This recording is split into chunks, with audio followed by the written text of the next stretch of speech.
Hello student. आज हम cell biology के एक बहुत इंपॉर्टेंट टॉपिक डिफ्यूजन को डिटेल में समझेंगे। नीट में डिफ्यूजन से डायरेक्ट और इनडायरेक्ट क्वेश्चंस फ्रिक्वेंटली पूछे जाते हैं और ये आपके एग्जाम के लिए भी बहुत इंपॉर्टेंट है। सम टाइम स्टूडेंट क्या होते हैं, डिफ्यूजन में कंफ्यूज हो जाते हैं कि सेल में कैसे डिफ्यूजन होगा, है ना, ये सारी चीज़ें। लेकिन यहाँ पे मैं आपको बहुत इजीली तरीके से बता दूंगी और उसके बाद आपको कोई प्रॉब्लम नहीं होगा। हम्म सबसे पहले आप एक सिंपल एग्जाम्पल सोचिए कि अगर आप किसी रूम के एक कोने में परफ्यूम स्प्रे करते हो तो कुछ ही देर में उसकी खुशबू पूरे रूम में फैल जाती है। तो ऐसा सोचा, ऐसा क्यों होता है? तो इसी प्रोसेस को हम क्या कहते हैं, डिफ्यूजन कहते हैं। और ये डिफ्यूजन के थ्रू ही होता है। आगे आकर आपको हर चीज़ पता चल जाएगी। इसलिए आप प्लीज़ मेरा चैनल सब्सक्राइब कर लीजिए, क्योंकि इस चैनल पे खूब अच्छी अच्छी वीडियोस आने वाली है। ओके बच्चे, तो चलो शुरू करते हैं। Very interesting topic, diffusion. तो बच्चे, डिफ्यूजन क्या है? देखो, diffusion is a natural movement of particles from a region of higher concentration to a region of lower concentration until evenly distributed. Simple सी एक चीज है, ये आप गांठ बांध के कहीं रख लो कि डिफ्यूजन क्या होता है। एक हायर, हाँ, हायर कॉन्सेंट्रेशन से लोअर। ठीक है। सपोज आप क्लास में हो और एक तरफ 10 बच्चे खड़े हैं और एक तरफ 5।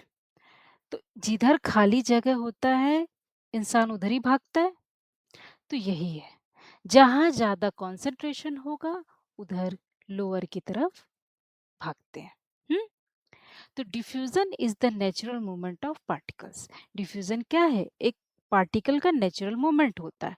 Particles move from a place where they are more concentration to a place where they are less. है ना, क्लियर है?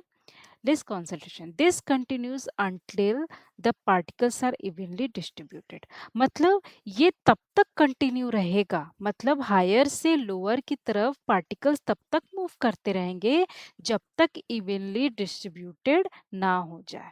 है ना बच्चे? तो अभी आगे हम और अच्छे से समझेंगे कि क्या क्या चीजें होती हैं। प्रोसेस ऑफ डिफ्यूजन देखेंगे। सपोज ये पार्टिकल्स हैं, अभी ये अनइवन है। हम्म अभी इसमें ज्यादा है ना। फिर यहाँ से शुरू होता है मूवमेंट ऑफ पार्टिकल्स। अब पार्टिकल्स क्या होते हैं, मूवमेंट करने लगते हैं, क्योंकि वो हायर से लोअर की तरफ जाएंगे। और जाते जाते अब क्या है, ये इवनली हो गए है ना, मिक्स हो गए हैं। अब इसका एग्जाम्पल जैसे देख लो कि परफ्यूम है। परफ्यूम के बॉटल के अंदर परफ्यूम क्या है, हायर कॉन्सेंट्रेशन में है, और बाहर क्या है, बिल्कुल भी नहीं है। तो जब इसका ढक्कन आप खोलोगे तो ये हायर की तरफ से लोअर की तरफ जाएगा। तो इसीलिए ये हमें इन्वायरमेंट में, रूम में क्या होता है, हमें परफ्यूम की महक आने लगती है ना। चाय की बात कर ले, तो जब आप चाय पत्ती है पानी में डालते हो तो उस चाय का कंसंट्रेशन ज्यादा होता है।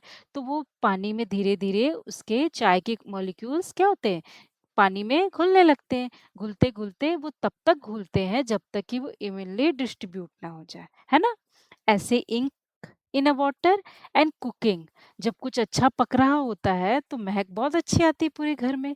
तो उसी तरह ये क्या होता है, इसके मॉलिक्यूल्स क्या होते हैं, चारों तरफ फैलते हैं, स्प्रेड हो जाते हैं, तो हमें महक आती है। बिल्कुल इजी तरीके से समझ आएगा, कुछ भी आपको घबराने की जरूरत नहीं है।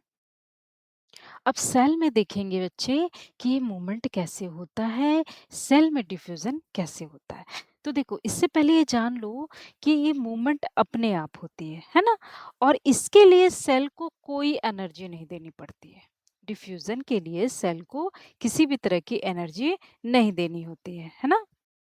लास्ट पार्ट में मैंने प्लाज्मा मेम्ब्रेन बहुत अच्छे से आपको बताया था, एक बार आप उसको चेकआउट कर लेना। उसमें मैंने बच्चे बताया है, और जैसा कि आपको मालूम है कि प्लाज्मा मेम्ब्रेन कैसा होता है बच्चे, सिलेक्टिव परमिएबल मेम्ब्रेन होता है ना।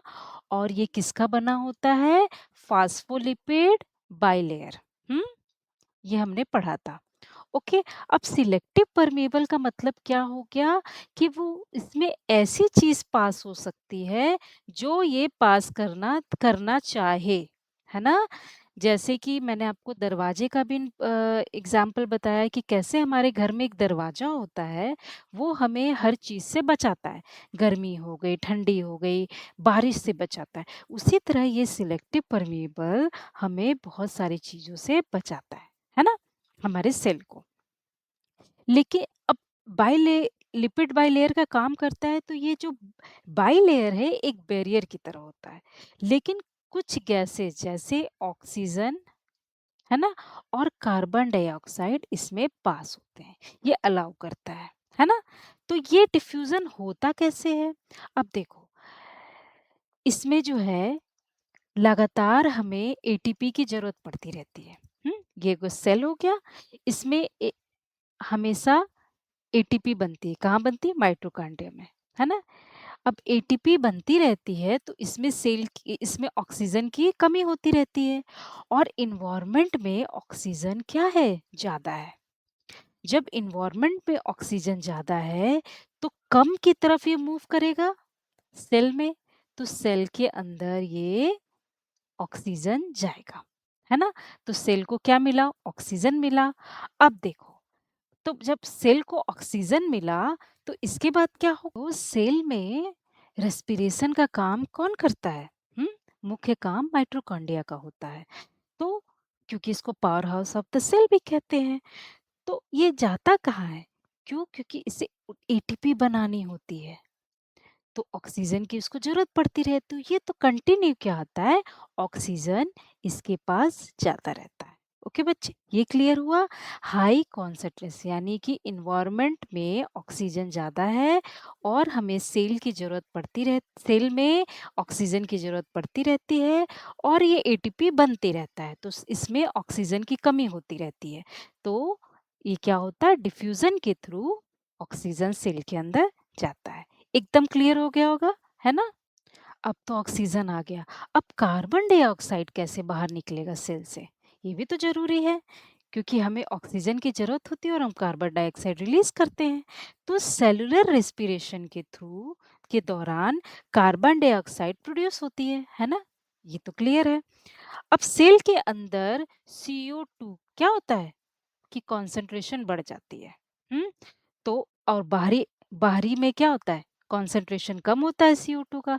तो सेल में जब कॉन्सेंट्रेशन ज्यादा हुआ, बाहर कम हुआ, तो ये अंदर से बाहर की तरफ मूव करते हैं, जैसे कि इसके अंदर हायर कॉन्सेंट्रेशन हुआ और बाहर क्या, लोअर है।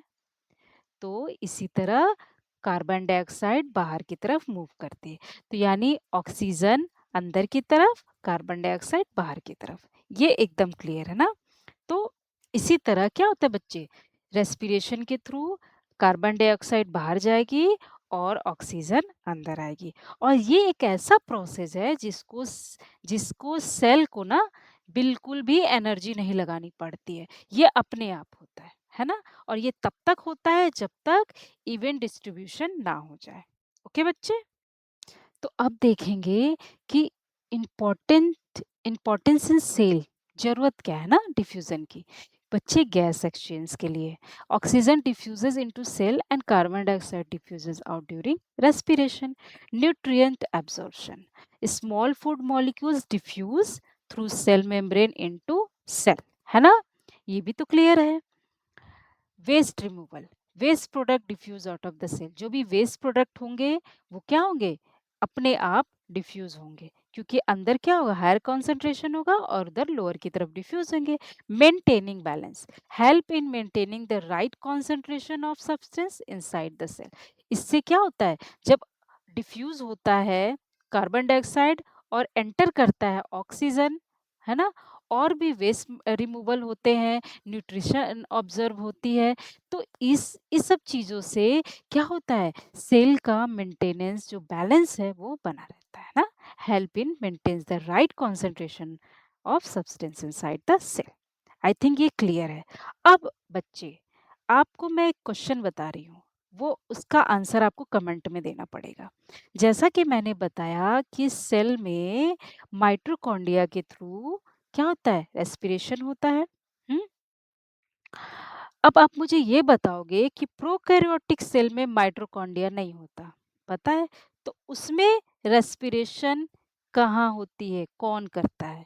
ये है आपका क्वेश्चन और आप मुझे इसका आंसर कमेंट में बताओगे। ओके बच्चे, थैंक यू सो मच। मेरी वीडियो पसंद आई तो प्लीज़ इसको सब्सक्राइब करो ताकि जो मैं नेक्स्ट वीडियो डालूँ तो आपको टाइम पे मिल जाए। ओके?